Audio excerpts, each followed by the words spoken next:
right here on Undefined Radio. Appreciate you guys and gals tuning in as we bring yet another Heels and Faces show to you. We got a lot to talk about today, different things Yeah, to talk about most today. definitely. It's good having Lone Wolf back here in the studio. We have been busy as crap the last couple of Yeah, weeks, we so we have. haven't. And that's with all my show. I've been so busy, and then you're out playing a lot. Yeah. But we had an opportunity today to get this done, so we're trying to get these Tuesday shows in as much as we can. Yeah, Folks. most definitely. I was moving all week last week, so I couldn't do it. So it's just one of those things that we try to do it as we Yeah. can right now. Summer stuff. It is. Yeah, it is. It'll ease up at the end of the summer, but it's tough right now. It's tough right now. But hey, we're here. You ain't We're joking. here, and like I said, we got things to talk about. Yes, things we do. want to talk about. Yeah. Got a lot of shows coming up. First thing I want to talk about is Crossroads. We can now officially announce that Crossroads will be back at Hadley's Bar and Grill October 29th at 4 p.m. Special Halloween show. It's on a Sunday. Yeah. Gonna have a huge card. It's gonna be a lot of fun. Got some faces we haven't seen in a while. Yeah. Gonna be coming in. That'll be fun. Bringing in guys from all over. That'll be cool. Yes, you will see our Crossroads guys. You'll see Bluff City guys because honestly, some of the Bluff City guys are Crossroads guys. Yeah. And That's vice true. versa. Then you'll see guys who are not affiliated with any of those who are coming in. Yep. And so that's what we're trying to do is just keep it mixed up with a lot of talent, Yep. a lot of fun. Of course, it's more of our what we've been trying to build it as. It's really the theme of Crossroads, and Crossroads has a couple of different themes to it. Yeah. But mainly it's the rock and wrestling. Yeah. All right. It's that whole vibe that we've been Yeah. going for. And not just rock, but the blues and that whole feel, that great Southern music, right? And that whole, because that's the vibe, like the gritty Yeah, it Southern is. rock and blues and all that good stuff. And it meshes well with wrestling. It does. It's just excellent with it. And so we're going to have that. We got Bob Bush going to be out there that day. Yes, he will. Hopefully Charlie will be around I'm pretty somewhere sure that Charlie- day. yeah, Charlie be there. They were the highlights of our last show we had up there, and the musicians, and Yeah. they helped us really with promote that last one. They worked their butts off to get in the ring the last time, and I appreciate all their contributions. And Yeah. it's going to be a lot of fun. We had a great crowd. We'll have a good one this time. We're going to have a costume contest this time. We have Yep. prizes given away. Yep. It's going to be a big show. It's going to be a lot of fun. Remember, October 29th, it's a Halloween show, so you know it's got to be a good time. No, it is. Rain, snow, sleet, or hell. Yep. That's going to happen. Yeah. I mean, so be ready. And we've wrestled We're in the rain before. Definitely have. So I ain't adverse to it. Let's go. I don't care. Let's do it. So, and that's what it's going to be about. I'm excited for it. So it ought to be a fun time. It ought to be a fun time. We will have a rocking good time. Yeah, we will. On this next one. So y'all just be ready for it. So I'm excited about it. I remember that's October 29th. Of course, that's 3 months away. We still got a lot of build up coming for that. 3.5 months away, actually. Yeah. So we got a ways, but we want to go ahead and announce it because we got that date locked in.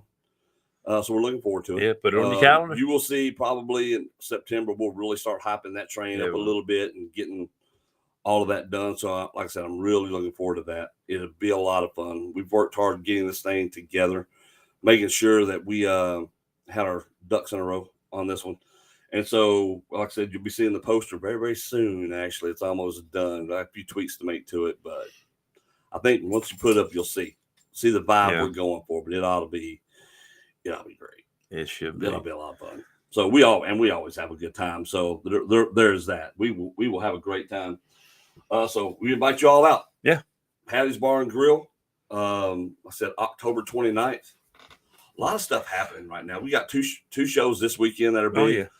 Bluff City got their TV tape. It's free. That's at 2:00 Saturday afternoon at Eureka True Vine Baptist Church up on Mill Branch.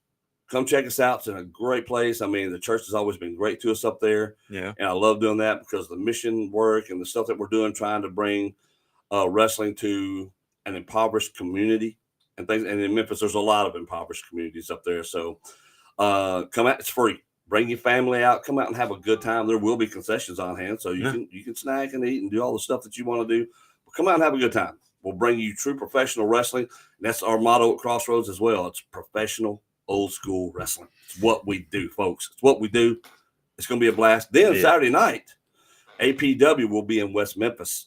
I think their bell time is 7:00. Doors open at 6 there. Yeah. So you can attend a great day of wrestling all day. The guys at APW, they always put on a good show over there. It's going to be a huge card Saturday night over at APW in West Memphis, Arkansas. So, guys, there's a lot of great wrestling. There's a lot of great entertainment out there to be had in the way it's meant to be. Yeah. All right.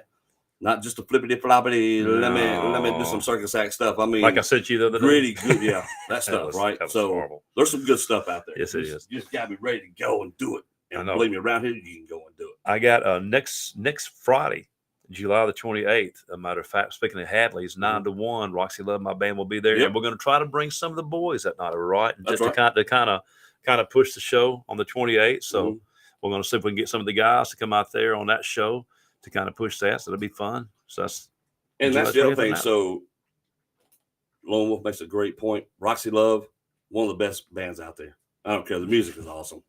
We play it on our Undefined Lunch show because they put out. How long ago was it when y'all put out that album? Oh, it's been at least 5 years, 6 at least, years. I think so. 5, 6 years. Yeah. The music's great. The music is great. I'm telling you, you will enjoy it. I think my favorite song. Now I love Addiction. Yeah. But there's another song. Oh God, what's the name? I can't remember the name. Right, it's on the tip of my tongue. Oh no, but it's was it Slow Fast or was it more of a ballady? Yeah. Probably Moving On My Life. No, Moving On, not Moving On. Start Over Again. Start Over Again. I think it is Start Over Again. Yeah. I think it is that one. I believe so.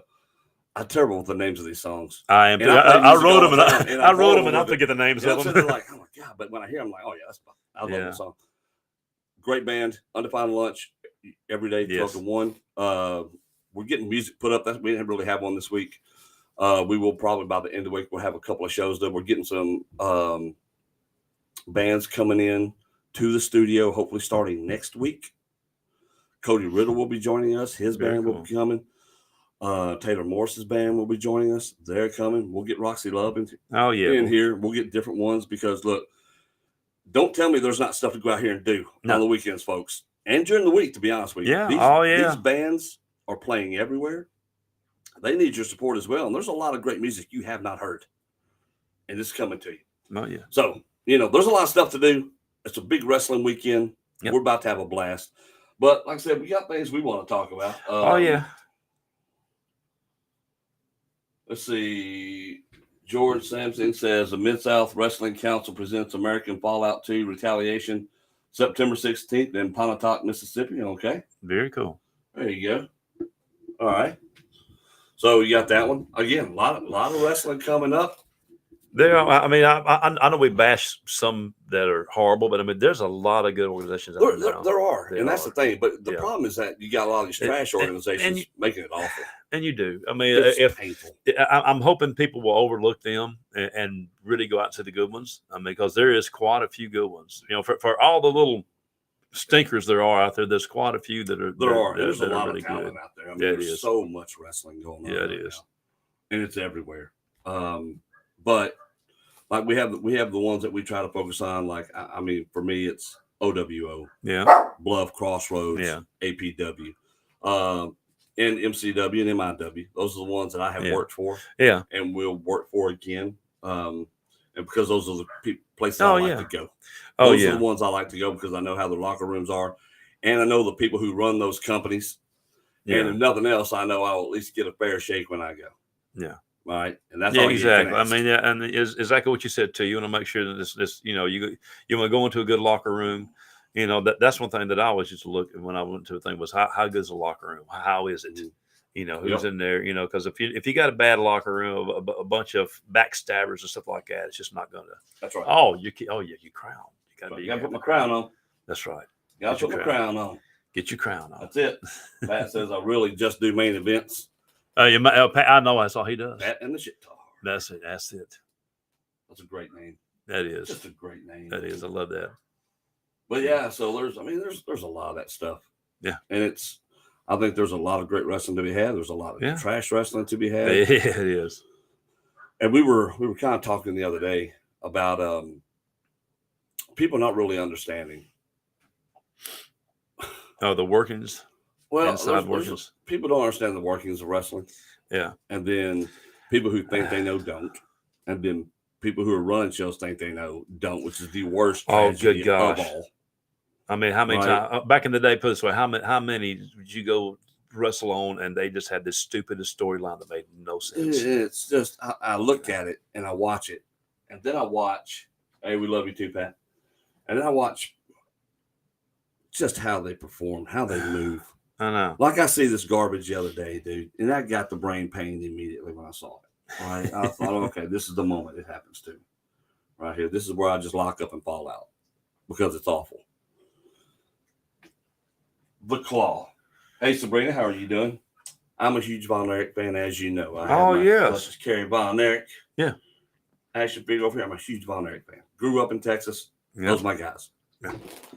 Claw's a big deal. Yeah, it is. They were masterful. Their father used it, Fritz. Yeah. I mean, Baron von Raschke used it. Yeah. I mean, there were a lot of guys who used it and used it well.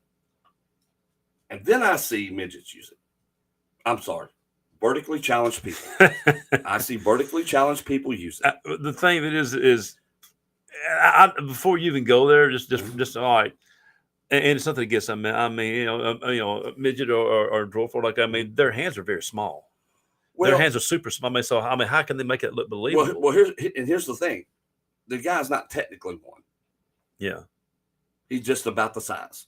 No, I got you. Okay, I got you. So he doesn't have dwarfism or any of that. Oh, okay. Stuff. So he's got okay. All right, so he's just about as round as he is tall, which is not very tall, but he's really round. Yeah. And no muscles. And no muscles. No muscles. There is no muscle. And he's using the claw. And he's using the claw for a finisher. Yes. So, but what makes that claw strong? Yeah. What makes it strong is he put on a red glove. And when you put on one of them solid red cotton gloves, that super fibers in it, it makes your claw unstoppable. You don't have to really grip it. You can just set your hand on their head. That's all you gotta do. And the glove does all the work. The glove does all the work. No, I guess it have to. Like it passes through the fabric. If he has, it just sucks on there, and like you don't have to do nothing. Like you don't have to squeeze. Oh yeah. Oh yeah. I see crap like that, and it pisses me off. That because you're not putting forth any effort. You're embarrassing the whole genre. You're embarrassing everybody, and I've been hearing a lot lately that y'all are being bullies by saying stuff like this. No, we're protecting the business. No, you're protecting the business.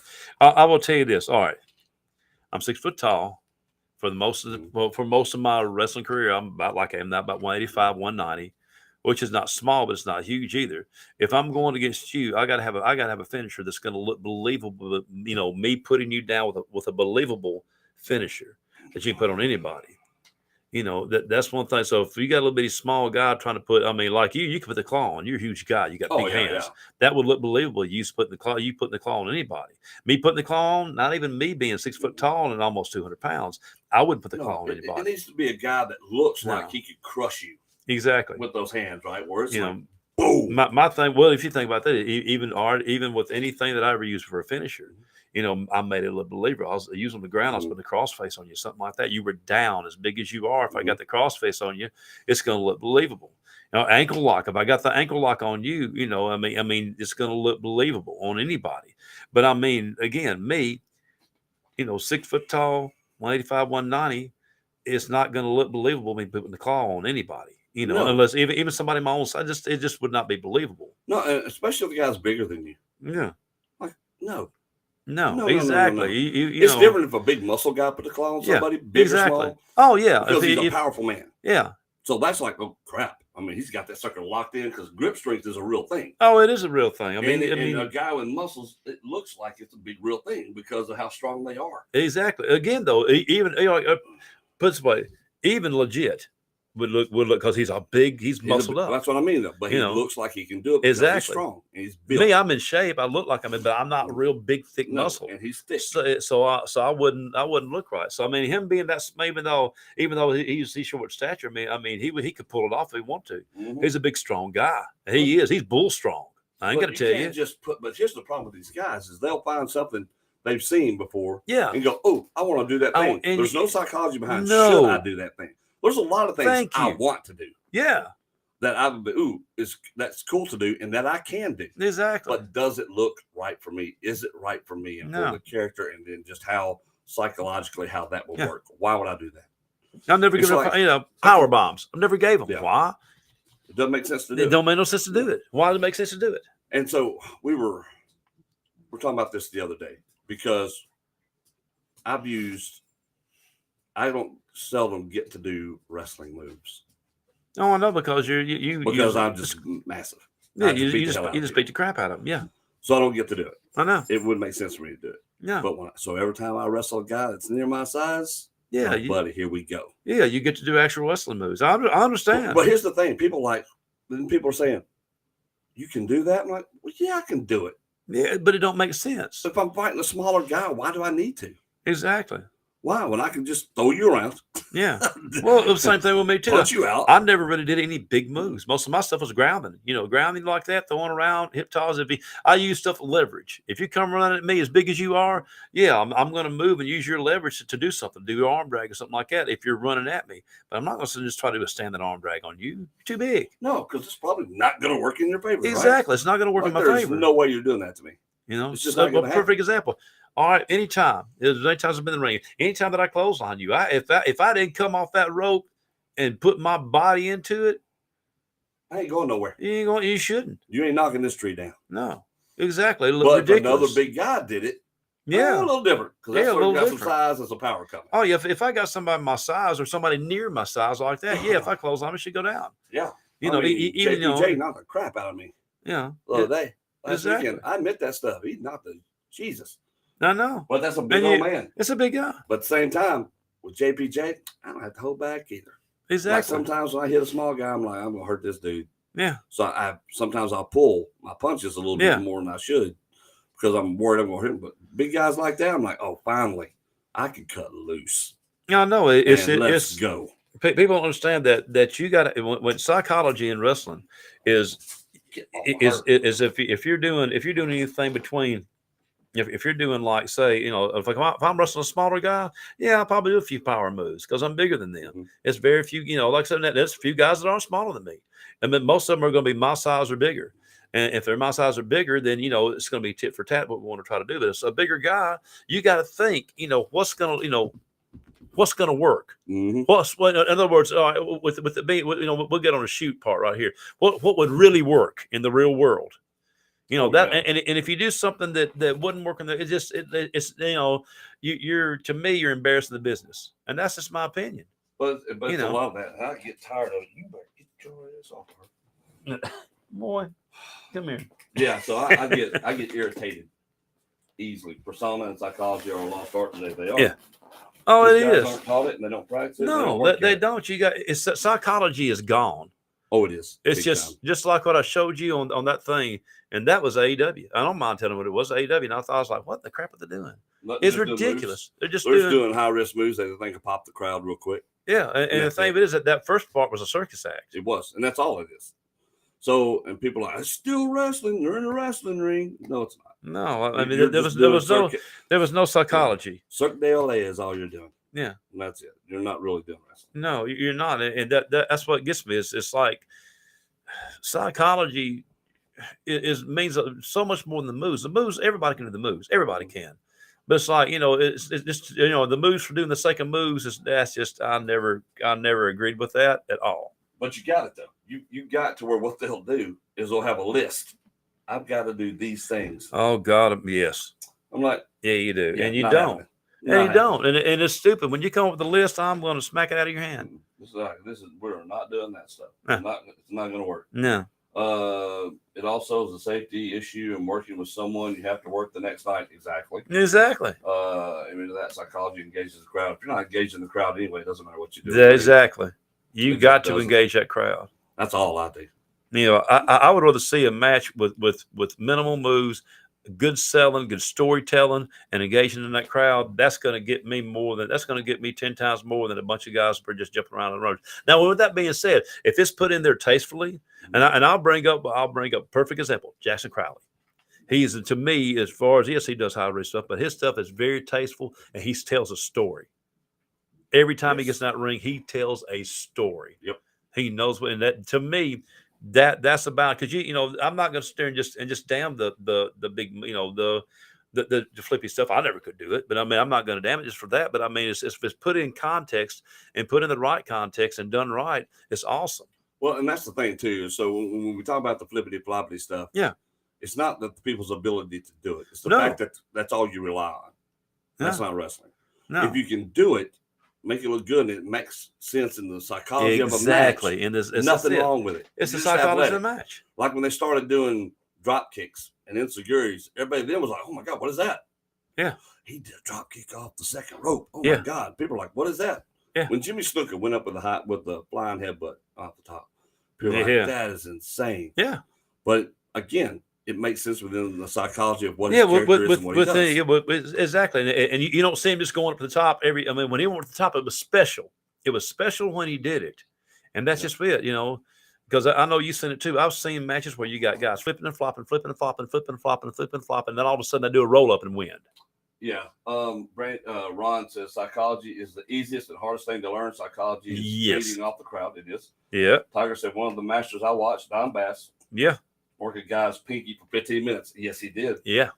He couldn't bump because of stomach issues, but it worked. That's true. So, and Don was great about that because, again, he understood the business. Yeah. That was my first trainer was Don Bass. Yeah. And going over there to Jericho, Arkansas to learn. Yeah. And you're learning, right? You're doing all the stuff, the working to see if you'll do it, and then you start really learning stuff. And you learn that, you know what? It ain't about how well I can do a headlock. It ain't about how well I can do a headlock takeover or even throw a perfect drop kick. It ain't about that. No. You better make the crowd react to whatever it is. Yes. Whatever you do. You better be able to bring them in. And I've said this my whole career. If you don't know that simple fact that it's about the fans and their reaction and getting them on the edge of their seat, yes, you're not doing the business. No, you're not a wrestler. No, you're not. And I agree 100%. I mean, you're just not. I mean, it's. And I understand the guy. I don't understand some of their concepts or some of their thinks of ways of thinking or whatever, because it's about the crowd. That's right. It's 110%. I've seen guys claim they work the crowd, but they'll never make eye contact with the crowd. When I work the crowd, yeah, buddy, you're being brought into it whether you want to or not. Oh, I know. Oh, yeah, it's like that. But you have to, right? Yeah. You can't separate yourself. I've heard people say, "Well, I try not to. I have to pretend like the crowd's not out there." Why would you? Why would you do that? You can't. Then you're not wrestling. No, the crowd. You need the crowd. Yeah, you got to have them out there. I mean, that's what you feed off of. Everything is fed off of the crowd. Yeah, and so, if the crowd is dead, what are you doing? Well, exactly. And as a heel, yeah, my number one job is to get the face over, make him look like a superstar, no matter who that guy is. Exactly. Whether you've heard of him or whether you haven't heard of him, my job is to be so hated, so reviled, and so good at what I do that when that guy does something to me, the crowd just pops for it. Yeah. And they can't help but pop for it because they hate my stinking guts. And all of a sudden they love this guy. Yeah, and they don't really remember why they never loved him to begin with. And they just know that they do. Exactly. Because to me, me being a face, my job was always, I had to make sure I got over. And that, because I mean, I've had people that go in there that was not very good heels. And it made my job hard. It does. It made my job really hard. Have good heels. Yeah, you have to. If they're not engaged, in the crowd like that and getting like that, I can sit there and try to do anything I can. I mean, you go out there and try to be liked. So far with a face. They're only going to go so far.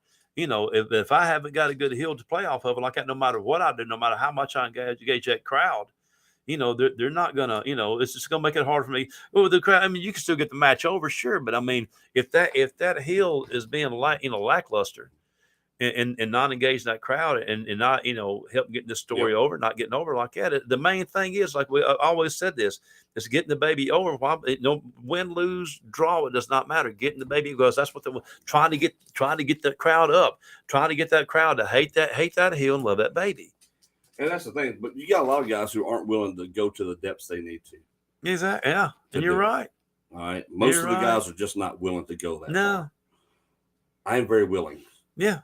To go that far, to be hated, to get the face over. Exactly. Because I know what my limitations are technically. But that to me is the other thing about wrestlers today. Wrestlers today have no concept and no self-awareness of their shortcomings. Yeah. They see everything they do as awesome. Yeah. All right. Did you see that awesome drop kick I threw? Oh, okay. What else did you do? I threw an awesome drop kick. Well, all right, what else did you do? No. Well, I mean, I locked up pretty good. Really? Okay.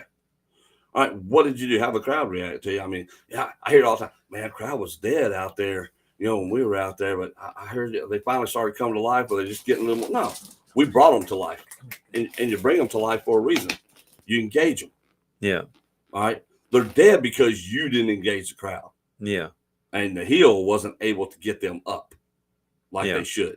Yeah, you're right. I mean, that it does not matter. I know you've had I've had matches like this, being a baby, to where I had, me and a heel, me and Butch used to do it all the time, man. Butch would come out there, when we were mad at each other, man, it'd be a brawl. There wasn't a wrestling move done. And guess what? The crowd was into it because we engaged that crowd. We had drama going on, everything else. We were, he was engaging that crowd, making them mad, as far as that, picking me up, here's your hero, all this kind of stuff, slapping me in the face and everything. Guess it has me beat down, choking me on, everything. Yep. Not a wrestling move made. Nothing but fisticuffs, kicking, punching, forearms, just beating the crap out of each other. Ron says psychology is making the guy across from you look like a star. Tiger said that's when you ring his bell to wake him up. George said I'm just a career heel manager, but in my experience, you need to put your best psychology guys in the first match to set the tone of the night. Oh yeah, and this is how you know whether a promoter is any good at his job, because you can't just say, all right, my good match is going to be at the end of the show, and I'll just put all of my worst workers at the front of the show. You better catch that audience attention from day one. And what you do is you hide your less skillful guys. Yeah. If you're gonna go the route, you're gonna put two unskilled guys in the ring against each other, which is a mistake.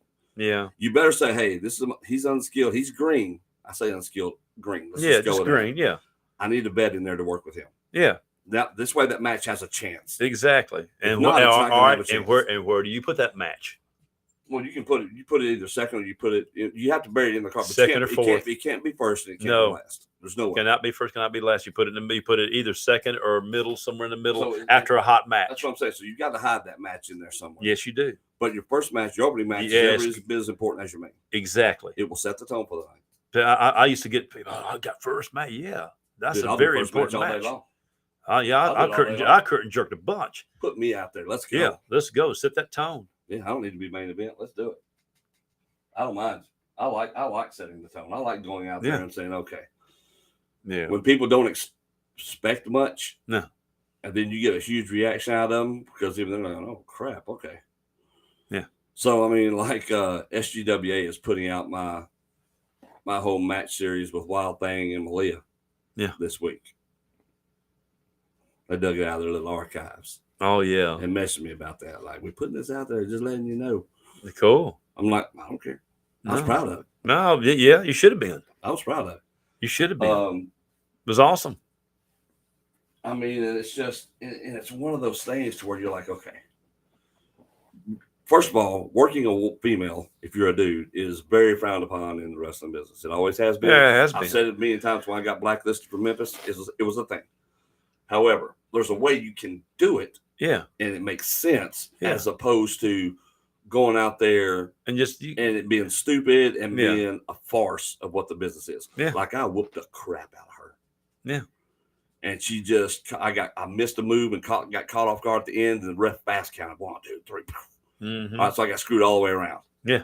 And she had run in for the save. Me and Ty, we were talking about this the other night. We're talking about when I used to have rankings and stuff. Yeah. But it was one of those where you structure the match so it makes sense. Yeah. All right. To where nobody is embarrassed. But the thing about it was when I got up there, everybody outside of that heard was, oh, he lost to a girl. He lost to a girl. But they didn't go back and watch the match to see what happened. Well, when I was up there, we were up there at in Memphis, and we were at Power Pro. Right? And we were supposed to have our meeting with them. And they were like, all right, look. They kept pulling me to the side. Guys kept pulling me to the side. Guys who were on that show. Man, everybody's talking about what you did down there. I'm like, I know it was great, wasn't it? Because it was like a loud reaction. Yeah. It was echoing through the building. The loudest reaction of the night. Yeah. And me and her were third. Yeah. I got on first, and I came back third to do that deal with her. Yeah. I remember both matches. Yeah. I remember both matches. Yes. The night. Exactly. By far. I know. And everybody's talking about it. But up in Memphis, they're all talking about it in a negative way. Oh, yeah. I was like, no. I said, and I turned to one guy. I said, dude, you were there. You heard it. I said, you saw the match because you thought it was good at the time, but now I'm getting crap from it. Why am I getting crap from it? Because our job not, and most importantly, to entertain the crowd, make it believable, yes, and give them a reason to suspend their disbelief. Is that not our job in yeah, this wrestling business? To make it look like, oh, here we go. Yeah. And they'll talk about it. I said, that is our number one job in this business. yeah. It's And nothing you're right. else. No, It's not about me. no, It's about the fans. no. And I have to do whatever it takes to get those fans up. And I'm not afraid to do it. I said, I can't help it if everybody else is afraid to do it. It made sense. I Yeah. said, but nobody's talking about it. All they're saying is Storm lost to a girl. They're not saying, dude, he went there and beat the hell out of her in the fast count. It was great. Y'all should have seen. That's great storytelling right there. Yeah, That's not what they were saying. it was great. It was a great storytelling. Yeah. And it's one of those things where I'm like, I don't care. Y'all can think whatever you want to. I was proud of it. I would never change anything about it. No, I thought it was great. I will tell you that, and you remember this too. You remember little Kim that we taught how to wrestle like that. And she was really good. She was really good, but we had no one for her to wrestle. No. And we had a show one time. I could forget if you were there or not, but we had one of the guys, Howard. I said, he got in the Scream outfit and got there and gave her a match. So she would have a match. Yeah. And put her over and everything. Yes, I had fun just so she could, because we was using a manager. She was a killer manager. She was a great manager. She was a great worker, but we had no women for her to work. And it was unfair for her not to be as like he is. Hey man, I put on this. I'll tell you what I'll do. Come here. He went and put on that thing. He said no. He went there and put on the gimmick and went there and gave her a match. Well, and the thing about it was awesome. They had a great match. Well, and here's the thing about doing some of the stuff that we do in this business, and I've done a lot. I have done so much stupid stuff that I have regretted doing because I just didn't know any better. And then you learn, and you should want to learn. Yeah, I should. And that's the thing that these young guys don't understand. They think I'm a wrestler now. I'm good. I know everything. And no, you don't. I'm 27 years in, still learning. I'm going out to the training ring today. We are all going we're headed out there at 5:30. And so I'll be out there today working on other stuff because why would you ever stop learning? Why are you ever trying not to? If you assume that you know it all, you know nothing. Yeah. It's just how it is. Yeah, you're 100%. So these young guys think they know it. And then when you're trying to teach them, they thumb their nose up, stick it up in the air and walk away or get their feelings hurt. I know. Instead of trying to learn and be better. Because then the whole next breath is they're like, well, why? This guy's been it forever. Why is he still on top? I mean, I'm younger than he is. I should be there. I'm like, really? Why? Wow. I mean, why should you be there? Do you get the reaction I get? No. Exactly. No. Can you do the things I do in the ring? No. Well, I can do the moves. I'm like, you can do moves. You can't tell a story. No. You can't get the crowd into it. Exactly. Can you go out there on the spot, somebody hand you a microphone and you just cut an A1 promo at the drop of a hat? No, you cannot. Why? Because you do not put in the work. If you remember this, and we talked about it before, when we had ICW, when we had ICWF, we turned around and went over there, man. We would have people. We built guys. Who we build? The ones that were getting the reaction. We watched every match. One of us would watch every match. Take turns like that. If we say, "Hey, so and so is getting a greater reaction," and then what we do, we took that person, we built them. We put them over. Yep. But I mean, how many did we say that were coming up there? We're not going to mention names. The one that always talked about how many moves he got, and he got everything he wanted in. That he could never get over the crowd. Exactly. And thought he should be champion. It's like, no, you shouldn't. No, you should. No, you there's no reason for you to be champion. No, there's no reason. You can't get over every time, and that's the way I looked at it too, because I was a top baby around this area because everybody knew me at the time, and in our little area, I was about the top. The only reason why, because I played music and everything else, but I could get over real good because I knew everybody out there. So I would go over, and when he would go out there with me, and we would get little to no reaction because he sucked. Mm-hmm. It's like, no, I'm not. No, you're not getting pushed. I'm doing everything I can. I can only do so much. To learn it. You're not willing to get better. I have no use for you. Exactly. I just don't. Exactly. Especially at this stage, I have no use for you. Yeah. Because I don't have much time left in this business. Yeah. That I feel like I can really do it. Yeah. At a high level. Oh, I understand. And say, hey, look, I'm good right now.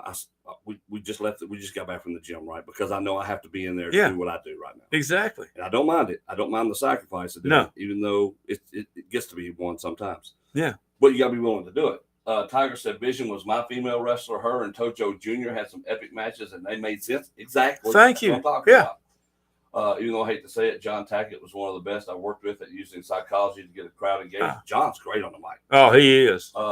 George said 17 here, brother. You never stop learning. If you do, trade in your gear and retire. Yep. Yeah.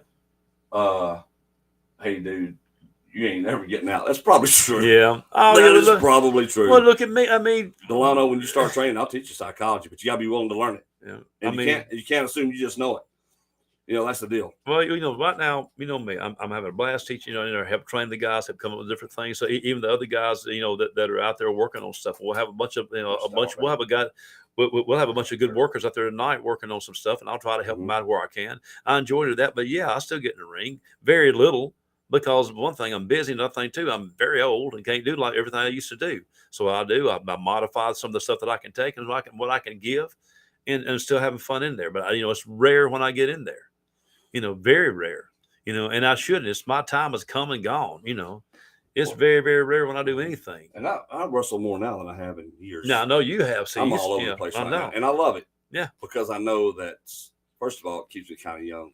Yeah, it does. Because I can still go. Yeah. But also at the same time, again, what we're talking about is you have to sacrifice to do the thing you want to do. Yes. And you have to. Yes. These young guys who are not willing to do that. No. But yet they still want to be top dog. That's exactly. Right? They're demanding. They're like, I don't understand why I'm not doing this, because you're not paying attention. There's nothing wrong with wanting to be a top dog. You should be wanting to. You should want to be the top dog. Wanting to be because you are good at what you do as well. Exactly. Wanting to be just because you think you should be a superstar is a totally different thing. It's not the same thing. Is not the same thing. Yeah, it's not. These guys out here who think they should be top stars just because they have a promotion or their buddy's a promoter or whatever, it's stupid. Yeah. And I can't stand it. No. And if you're not willing to change how you work and change how you wrestle as you get older, change your look and do what it takes to stay looking relevant, then you're screwing up. Yeah, you're screwing up.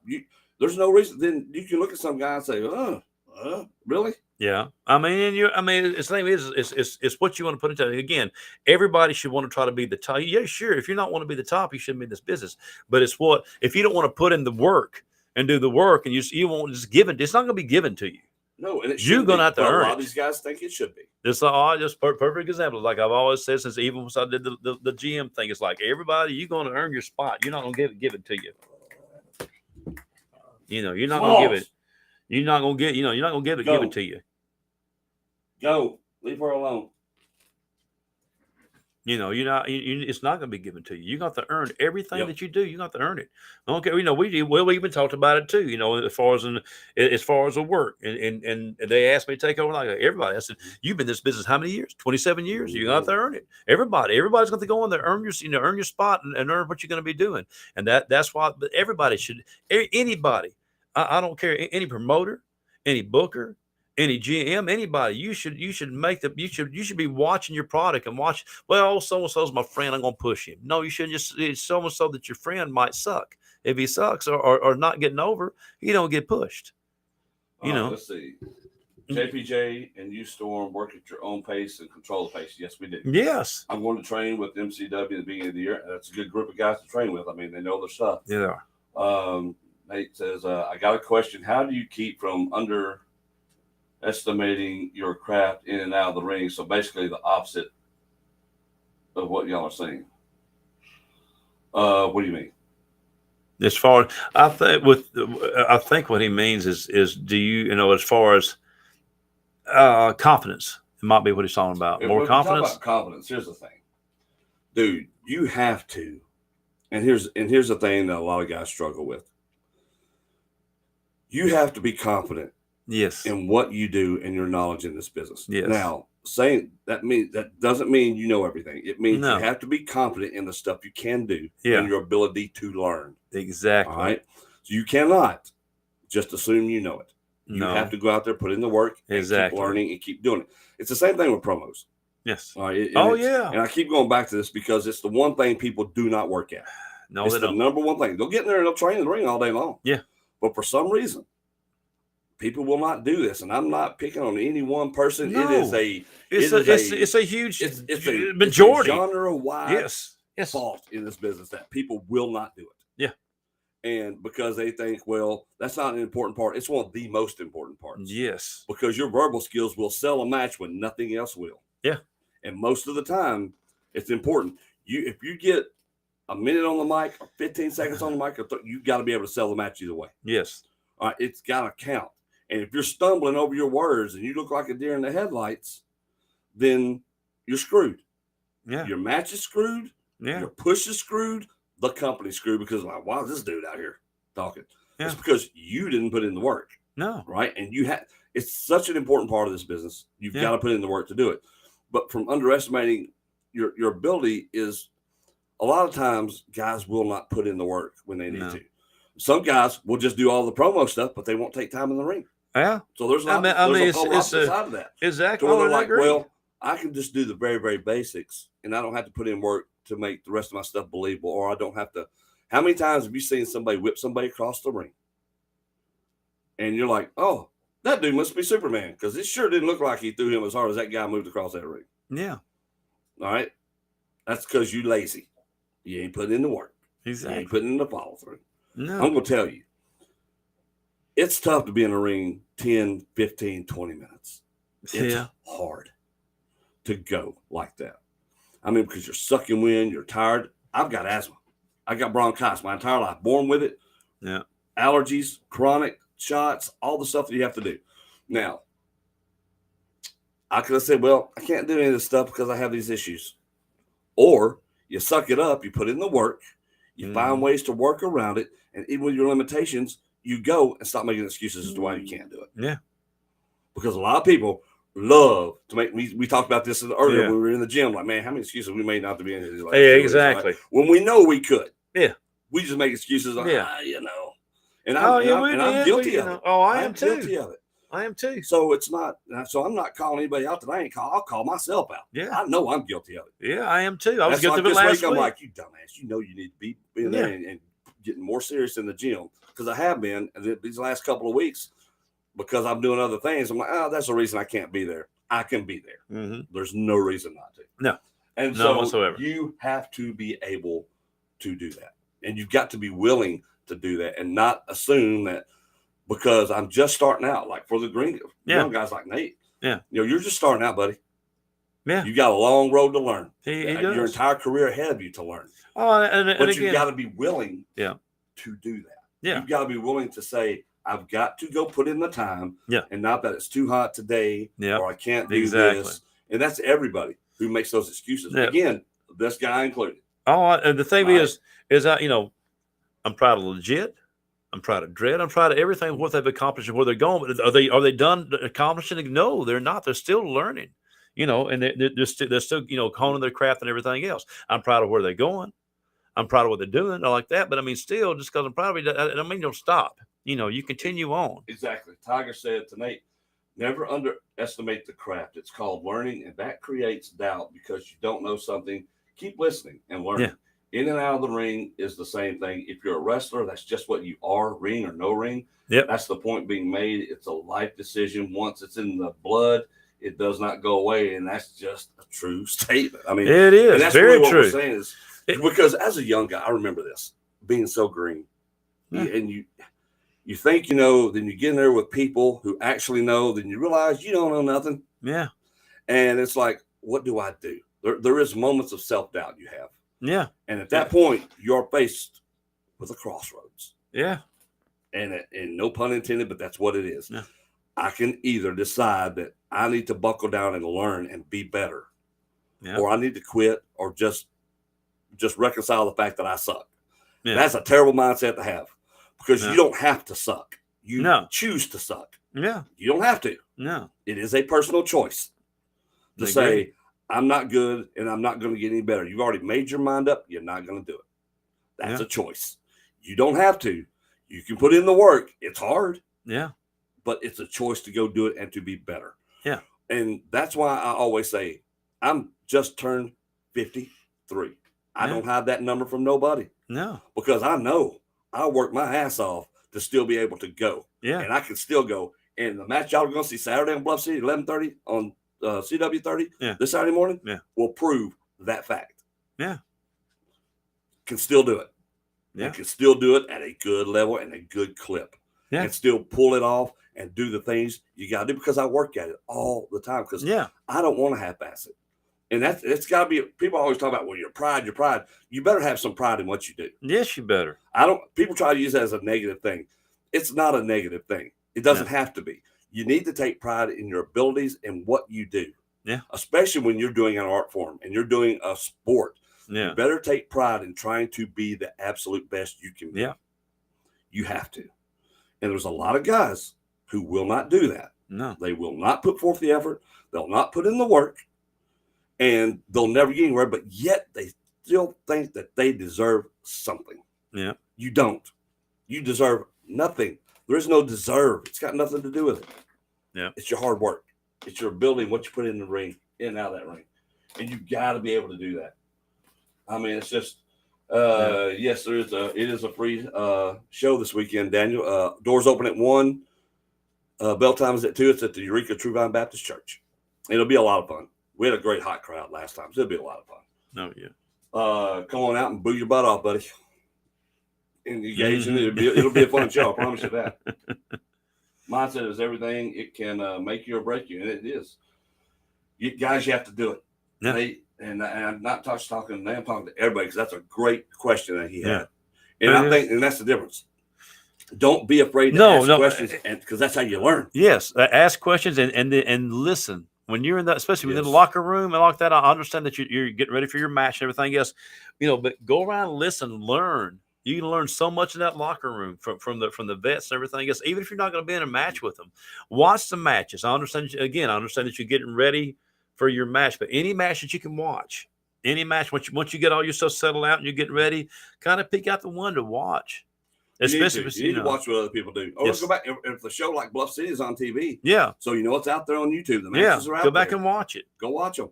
Yeah, watch yourself. Yeah. Put a very critical eye on yourself. And watch what other successful guys are doing. Exactly. Watch how they do it. You don't have to be a carbon copy of them, but see the things that they do that work. Well, it's the main thing. If it's anybody good, watch how they watch them with that crowd. That's the main thing, more than any moves or anything. Watch them with that crowd. Watch them. Watch what they do. Watch how they draw that crowd in there. If you said, man, that was a hot match, crowd was all into it, go look. Look and see what they did. Go look and watch what those people do. Yeah. And how they do it. Yes. And you will be better off for it. Yes, you will. You'll be a lot better off for it. But again, you got to be willing to do it. Yeah. If you're not willing to do it and you're not willing to put in the work, then you can't really call yourself a wrestler, in my point. No. From my point of view. You can't, because you're not. No. Because you're just checking out. You're just a weekend warrior, and that's not how I look at it. Even though most of my work is on the weekends. Yeah. During the week, I'm working towards my craft that I do on the weekends, Friday through Sunday. Oh, yeah. Right? Well, perfect example. What are we doing here in a little while? What we're doing here in about 2 hours. We'll be at the ring. Daniel, it's Eureka True Vine Baptist Church at 3510 Mill Branch Road. That's where it's at in Memphis. Very cool. So basically more in Whitehaven, kind of, but that's still Memphis. But it's basically where it's at right there. So easy to get to. It's easy to get to right there. There's wrestlers and there's glorified stuntmen. Exactly. And that's what I mean. And that's the deal, dude. I take so much pride in what I do. And I take so much pride in the guys that I share the ring with. Because here's the thing, too, that people just don't understand. Wrestling is dangerous. Yes. Dangerous. It's not ballet. It's, and the people you're in there with, yeah, you better be able to not only take care of them, but hope that they're dedicated enough to take care of you. Exactly. Because this dislocated knuckle right here, yeah, ribs, all the stuff, injuries I've had, and I'm not the only one. Some of those are light compared to what neck, some of these guys my have. shoulder, my hips, Yep. I mean, my ankle. There are guys out there who are just really tore up. Yeah. I mean, mine are light, yeah, honestly, compared to what some of these guys have done to themselves. But it's dangerous, and you've got to be able to go out there and be professional enough and want to keep learning enough that you can take care of them and not take unnecessary, stupid things. And what I mean by that is just kind of what Jack said then, is all these circus act stuff that they're doing, and that has no effect on the match. There's no psychology to it. No. I'm a big believer in storytelling and believability. Yes. Exactly. And even with my promos are based in truth. Yeah, yeah. They just are. That's how my style has always been. Yeah. There's some truth to everything that I say. Yeah. Now, it may be from a different point of view. Exactly. Well, but it is a complete truth of what I'm saying. And I'm confident in what I say. Yeah. And that's the key to a great promo, right? But And because your promo is a big part of selling a match and selling an angle and selling and bringing people in from the outside who want to watch the drama unfold. Once again, wrestling is drama. That's all it is. If drama. anybody tells you different, they don't understand the business. No, it's drama. Nobody wants to see hand holding in wrestling. No. All right. Nobody wants to see a bunch of best buddies in there just laughing and giggling. No. You want to see high drama, high stakes. It's got to have some meaning behind it. Yeah. And if you're not willing to do it, and you're not willing to sacrifice for it, and put in that effort, then you're just always going to be that guy that I remember that one guy. Yeah. Oh, did I? I think I saw you somewhere. And I go, oh, I know who you are. Yeah, exactly. Oh, dude, I remember you. Those are the words you want associated. Yeah, you. I know who you are. You know, and it matters. Yeah, it does matter. It matters. Tiger said I've used more tape than Walmart before I got out of the ring. I'm telling you, dude. No, yeah. It's athletic Shakespeare done correctly. There's just is there a place inside for my bike if I ride out? Yeah, dude, we can take care of you. Look, Daniel, we'll take care of you. I mean, there's a spot where we can do for that, so you don't have to worry about your bike. We'll find some way to do that if you ride out. So we just want our guys out there, and we want the fans out there to come out and just enjoy professional wrestling. Yeah. That's why you hear me call it that often, because that's what it is to me. It's not. To me, it's not sports entertainment. It's professional wrestling. It's professional wrestling. The stuff that we've done the last few weeks on Bluff City is professional wrestling. Yeah. Stuff that we try to do at Crossroads is professional wrestling. It's professional wrestling. And that's what I love about it. Yeah. It's what I get off on. It's the thing that drives me the most when I'm doing stuff. Yeah. It's to say, hey, I'm a professional wrestler. Yeah. I come from the old school. Yeah. I love being a part of that. Even though it was at the tail end of it, I still got to experience it. A lot of these young guys, they don't get to experience it. I know. They've never got to experience it. But I learned so much and got my butt tore up so much back in the day. But it was something I relished because I learned a lot. Yeah. And I was pushed a lot because of my look back in the day. Yeah. But I wasn't ready to be pushed. They just did because of how I looked. All right. So even back then, they would put guys in there who weren't fully trained. Oh, I know. I mean, they were, and not just guys like me. I mean, guys who are superstars in this business, who are legends in this, got pushed in there and were never trained. They had to learn on the job. Oh, we'll go back. If you remember, I wanted to have one match. If you remember, I ended up wrestling, I think 3 times the first time I ever had a show. You know, we had enough people. But I mean, the thing is, once I got into it, I kind of, as you say, learned as you earned. But we used that. You know, we used me because it was to try to, get spiked the interest around here because everybody knew I was like that. So we used that, and I sure as crap wasn't ready for it. Well, and there's a lot of that. Jack says the problem that's happened, people forget the purpose of the sport. It's to win. And how many times do you see in these matches, they hit these high moves, but nobody ever goes for a pinfall? Man, why are you trying not to win? Dude, aren't you supposed to win? Dude, every time I do a move or two, and then especially being a baby. So, these right here are controversial, and I'm not talking about the Bluff City title. I'm talking about championships. Right? Yeah. Because people say, "Oh, if you're happy that you're a champion, you must be a belt mark." No, well, I'm a mark. Let me tell you right now. Because this right here, that's what we all went for. Should always mean you're able to carry the load in the company. Exactly. Whether you're a tag or you're singles, you're the guy that's supposed to be able to do this. But there's a lot of people out there who have these. Yeah. And that means nothing. No. Because 1, they don't look the part. 2, they don't act the part. Yeah. They certainly don't carry the part. No. And that's why when you see a lot of these fans out there, and why wrestling died off a lot, it's because you had a lot of that. Yeah. You had a lot of that to where it's like, what? That guy is beating that guy? Exactly. Really? Well, the thing that is, it can't be. Those belts have to mean something. They mean something to me. Holding this means that you're trusting me. Yeah. To be a face of your company, and I'm not going to let you down. I'm going to give it everything I got. No one can ever say that Big Daddy didn't do everything he could do, at least, to try to make this stuff relevant. Yeah. And the guys that we have up there, there's a lot of those guys with that mindset. Like, all you got, give me the shot. I'll do it. Yeah. All you got to do is let me go. And we've got a lot of guys now on this roster who can do that. And it's impressive to see because, like, this is what I like being around. Yeah. I like being around guys who have that mindset who say, I'm a professional wrestler. Let's freaking go. Yeah. You think about the way I look at it on titles. For one thing, you should always be on your A game no matter what. But when you get that title, I've seen so many people get lax once they get the title. Now that's when you should Well, you really see step that it a lot up. too, but then that's when they don't need it anymore either. No, it's not, because if you get lax, once you get the title, for one thing, you should work your butt off to get the title. Once you get any kind of a title, you should be on your A game every time you step in that. It should be, and you got this title every time you step in the ring. That's it. You should be on the very top of your game. I put out a lot of videos of baby girl here. Oh, I know. But I would have some vets get mad at me, right? It's like, dude, you're doing too much. You're putting out why are you putting out all those videos? Why not? Why not? I'm promoting my company. Yeah. Promoting myself. You're a heel. I'm promoting the product. You're a freaking heel. Promoting the business. Exactly. My question to you is, why are you not doing it? Yeah. Why are you not doing it? Exactly. Now, I'm doing it But because this way, I believe in it.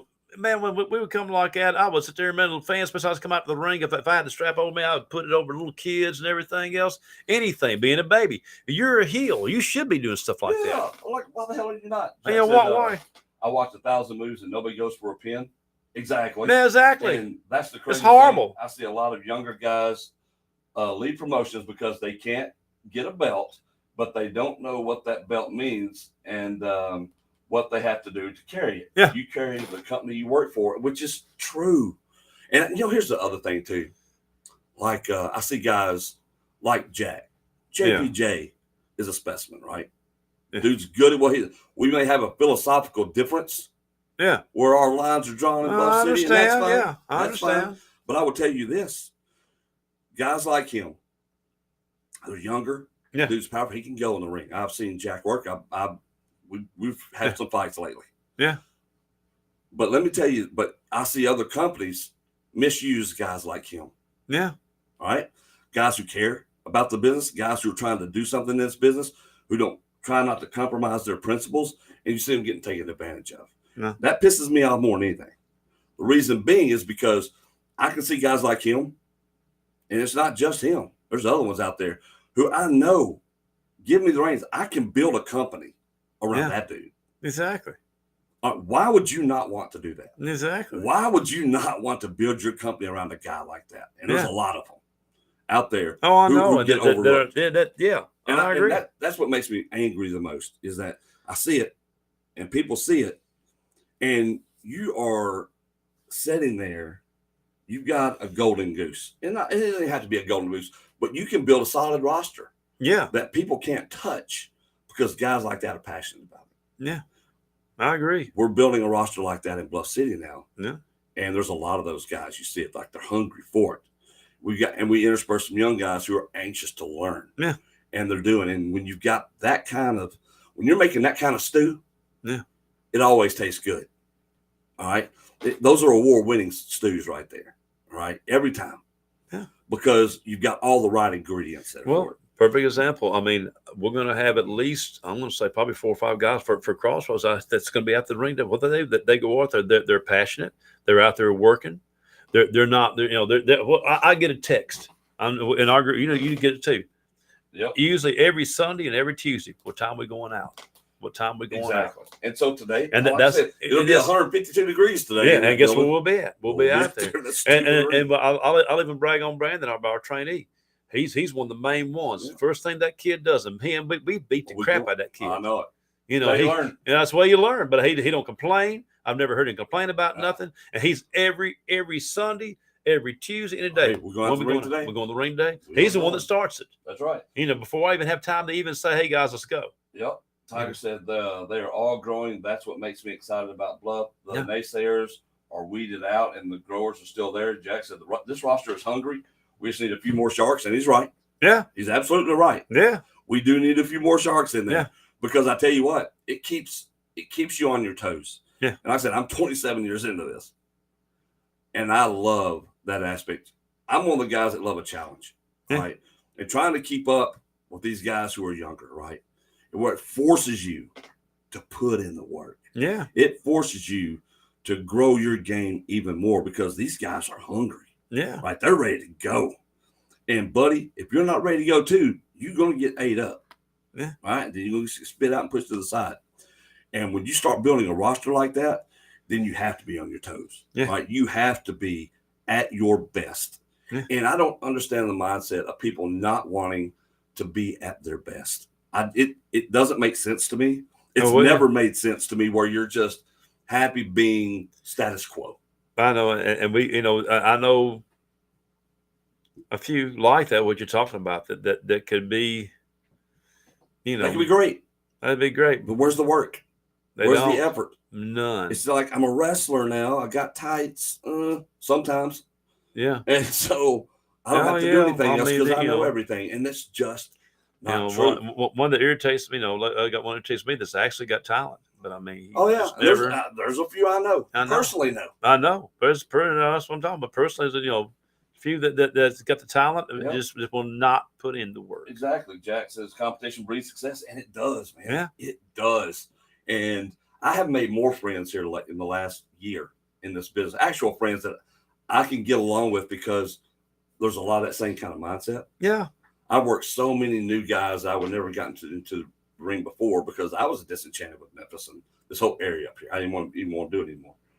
But I'm glad I did because I forgot how much I love the challenge. Yeah. And how much I love being pushed and having to push myself and then try to push others. Right. And then just performing.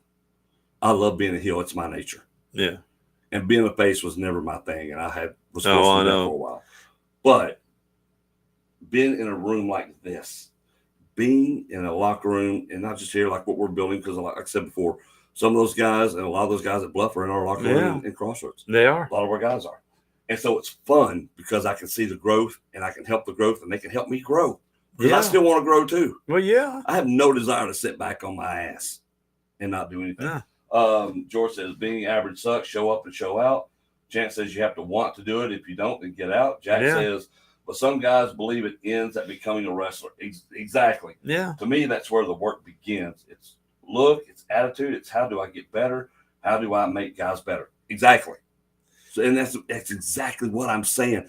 And the guys with that attitude are the guys I like being around and I like working with, and I like going to war with and against. Yeah. Because I at least know it means something to that guy. You think about this, how many times, and we've had this happen, ICWF, RCW, XOW, when they was around, and I've seen it happen. Redeem, me being there, just being part of the crew and all like that, watching. I've seen them info. When am I going on? Get there about the time, get there an hour, 30 minutes before who am I working, and can I go on like first or second? Yeah, so I can get out of here. Exactly. It's like nothing matters, right? No.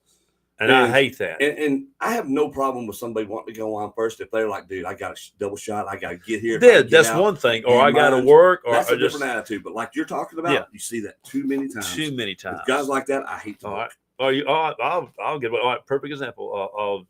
I told you when we do the thing at Hadley's, I got to work. I'm going to get there late, But I mean, that's one thing. If you're there, if something like that, that's understandable. But when you just drag in, and I've seen a few, just one. It's a few that man, can I gotta go first? Can I go ahead and get out of here? Yeah. Why are you even here? Yeah. What are you doing?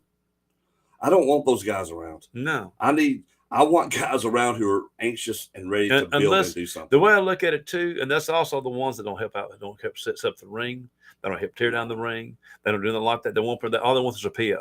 They're there for the PO. Something. I'm one of the ones there that's helping set up and tear down. And I don't want to. I don't enjoy it at all. It sucks. But you know what? It's just something you do. Yeah. Sometimes, but I'm also right here, so it's easier for me. Some guys drive distance off. And I'm like, you guys go. I understand that. Y'all can go. Exactly. I understand that too. Yeah. And I've seen a lot of them guys stick around and help anyway, even though they got an hour and a half. Some guys you can't get them to leave. I'm like, dude, we got this. Yeah, we got this. Right you got it. Yeah. All right, you can go. Yeah. I mean, but if I'm right here around the corner, it's easy for me. Yeah, exactly. Some guys, they drive. Yeah. They drive. And I'm like, God bless you, man. You go and be free, young man, because I understand that. Yeah. That's up. Most definitely. Jen says, but I want to see the days of guys going on first, setting the tone, but then sitting back there watching, trying to get better. Thank you. And that's exactly what he just said. That's what you should be doing. I'll tell you a little story. And this is a spoiler, but I'm not giving anything away here. So our production team sent me this weekend show early. All right, because we got a lot of new stuff on the production. Yeah. All right. And the show looks great. I'm excited for everybody to see it this weekend because it's really good. Just how it's put together and the little things that make it so much better. Yeah. But And actually, we've been using one of Jack's ideas because he had a good point, and we were totally just missing the boat on this. I don't even know why, but because you can tell by just where the camera's placed and stuff, so it makes all the difference in how the quality is and where it's viewed at. But I have watched mine and Brody's tag match with Chris Lex and Dale Tucker 8 times in the last day. Yeah. 8 times. Start to finish. And it's almost a 20-minute segment because the timing got a little messed up in there. Yeah. So they told us we had longer than we did. So the times were a little off. I don't know how it happened, but it happened. We thought we were going 6, ended up going 20. It was a long match that we were not ready for. But I've watched it, like I said, 8 times so far, fully from start to finish, just looking at it. Then the last 3 times I just slowed everything down, watching different spots. What could I have done better here? What could we do? But everything was on the fly. I'm like, when I tell you we planned nothing, we didn't plan anything. And I was proud of that match. Exactly. But it's stuff like that when you're in the ring with guys who get it. Yeah. And a professional, you don't have to. Yeah, because I hate to say, well, if you'd been there with somebody that didn't know what, it could have been a shit show. And it probably would have been. But those guys, it would have been. Yeah, it would have been. It would have been the drizzling. Yeah, and those guys get it. But it was fun. I was very, very proud of it. Yeah, because I've been proud of the whole show because of the guys that are there trying to learn. Like I said, the vets, the young guys. We've done because it's easy because like JPJ. Yeah, this dude's been hit over the head with a bottle. Yeah, good job, Johnny. I mean, come on, why'd you do that to him? Yeah. And then been hitting the knee. We don't know who that dude was. Mm. So Jack really hasn't had a lot of matches. Yeah, because he keeps getting attacked and all this other stuff has happened. Yeah. Who shows up ready to go every time? JPJ does. I got you. Oh, I will Chris tell you Lex something. does. Dale Tucker does. Brody Hawk does. Yeah. Mick Vicious does. Mm-hmm. Solomon Hyde does. Dredd does. Yeah. You got these guys who are showing up. Yeah. Vets, teaching young guys. Guys are learning. Guys are getting better. The quality of our show has gotten better. Morale better because we're building something. You can see it and you can feel it. Yeah. And that the announcers, passion. Yeah. All right. Announcers have passion. Yeah. Our refs are getting on point. We got 2 young refs who are working their butts off to learn on the job and get better, and they're doing it. They listen. Yeah. Same thing with our young guys. It's one of the reasons I love the roster. And I bring that up because it's important for everything we've talked about, psychology, learning this business, and I always want to learn this business. Yeah, I will add one thing. One thing, and Reels brings this up all the time, especially with the new guys. Anything that's coming up at Reels, it's always one thing that people miss. Even some of the vets, it's always the little things. Yes, it's the little things that are important. Mm-hmm. They're just as important if you do a big move. If you just go from move to move to move, no, it's the little things in between.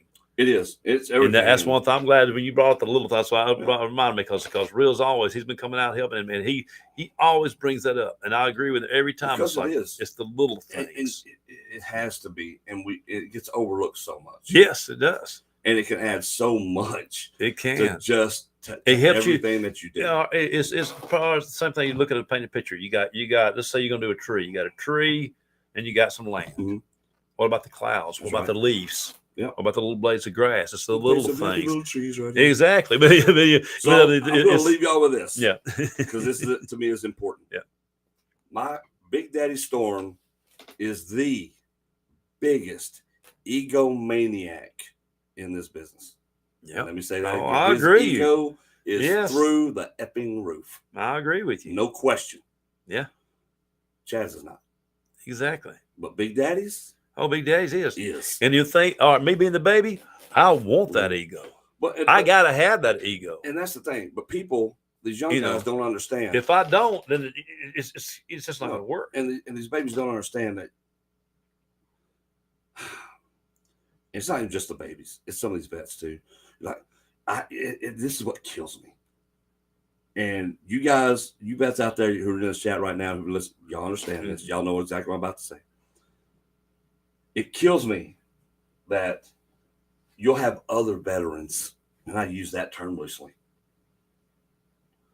will say, and we'll tell other people, because it always gets back to you. Oh, yeah. I hear everything because I'm one of the guys that you can tell me stuff and I'm not telling other people. Yeah. Right? I'll keep the secrets, but I hear it all the time because people will tell me. Yeah. It's like, dude, I hear that, and I've heard it from young guys too. So, dude, I thought I heard so many things about you. Like you had such a big ego and it was always about you. And you're such an egomaniac. I'm like, I said, yeah, I know you hear that because Big Daddy Storm is an egomaniac. Yeah. I said, but that's who he is. Yeah. That's what you're That's supposed to who be. that character is. Yes. And I play that to the hilt. Yes. That's who he is. Yeah. That doesn't change for Mhm. anybody. That's who Big Daddy is. But you're not that way. Exactly, kid. Exactly. And the vets should know it. And should know Exactly. better, but they don't. Well, that's what But gets. they We go back to that. You know, it's just like I always said. I know Jay Lone Wolf needs Big Daddy Storm to be the most egotistical maniac, so I can use that against you. I gotta have it.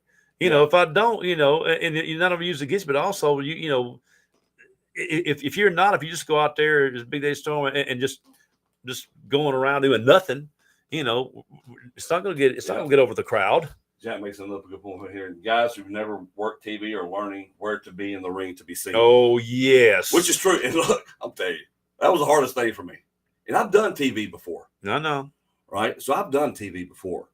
But it was when I was coming to Buff City, first day. Yeah. First day, dude. I was told the hard cam was in 2 different spots.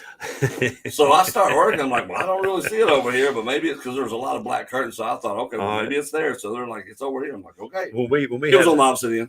You remember this? We were RCW and we were doing during pandemic, and we had to do just tape shows. I told everybody, cameras over here. And what happened? It worked opposite end of it. They were in the back. Snap mirror back here. Yeah, in the dark. In the dark. Yeah. Yeah, it happened. Looking at their backs. I'm like, but these kids are learning valuable tools right now. Yeah, that's saying, good. Okay, you got to be here. This is where it's at. Oh yeah, this is what you got to do. Exactly. All right, so be on your point. So, exactly. Hey guys, we appreciate you hanging out. Jack, all you guys, George, Ron, Tiger, everybody who was in here today. I appreciate it, guys. Yeah, most definitely. Thanks y'all for hanging out with us on this episode of Heels to Faces. We'll try to be back here next Tuesday with another one. Talking about all kinds of cool stuff. Hopefully, see y'all at the matches this weekend. Have a good one. Be safe wherever y'all are at. We'll talk to y'all soon. Jack says, I want to read this. Moves to hard cam, facial expressions to the roaming cams. Dude, exactly. Yeah. That's a true statement, too. Yeah. Because you'll see guys sometimes, right? Yeah. The roaming cam will come by them, and it's kind of like, and then you got to use some cameras. Like they're not in the face, like, blah, blah, blah, blah, blah, blah. Like it's nonstop talking. Yeah. Like I know people get tired of me and Brody talking shit. No, you should. Because we talk it nonstop. I get it. I do get it. But hey, it's what you get with us, right? But it's just, but I would rather do that than not do anything. Again, a face needs that. If you got to. If not, it ain't.